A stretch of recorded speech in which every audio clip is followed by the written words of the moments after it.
સુરતના ઉધનામાં door to door garbage કલેક્શનની ગાડીએ સોસાયટીમાં park કરેલી કારને ટક્કર મારતા કારને નુકસાન પહોંચ્યું હતું. સમગ્ર ઘટના સીસીટીવી કેમેરામાં કેદ થઈ જતા જવાબદાર ડ્રાઈવર વિરુદ્ધ કાયદેસરની કાર્યવાહીની માંગ ઉઠી છે.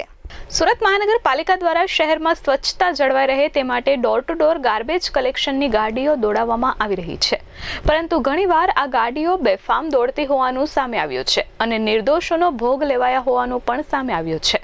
ત્યારે આજે સુરતના ઉધના વિસ્તારમાં ડોર ટુ ડોર ગાર્બેજ કલેક્શનની ગાડીએ સોસાયટીમાં પાર્ક કરેલી એક કારને ટક્કર મારતા નુકસાન પહોંચ્યું છે. સુરતના ઉધના વિસ્તારમાં આવેલ કર્મયોગી સોસાયટીમાં ડોર ટુ ડોર ગાર્બેજ કલેક્શનની ગાડી સવારે પોતાના નિયત સમય પર સોસાયટીમાં આવી હતી, જ્યાં ગાર્બેજ કલેક્શન બાદ ગાડી ચાલક ગાડી લઈને આગળ વધી રહ્યો હતો અને અચાનક જ બાજુમાં પાર્ક કરેલી કારને ટક્કર મારી હતી, જેથી કારની બાજુની સાઈડમાં અને પાછળની સાઈડમાં નુકસાન પહોંચ્યું હતું. આ આખી ઘટના સોસાયટીમાં લાગેલા સીસીટીવી કેમેરામાં કેદ થઈ ગઈ છે. જો કે આ આખો મામલો ઉધના પોલીસ મથક પહોંચ્યો છે અને જવાબદાર ડ્રાઈવર વિરુદ્ધ કાયદેસરની કાર્યવાહી કરવામાં માંગ ઉઠી છે. Bureau report S24 news Surat.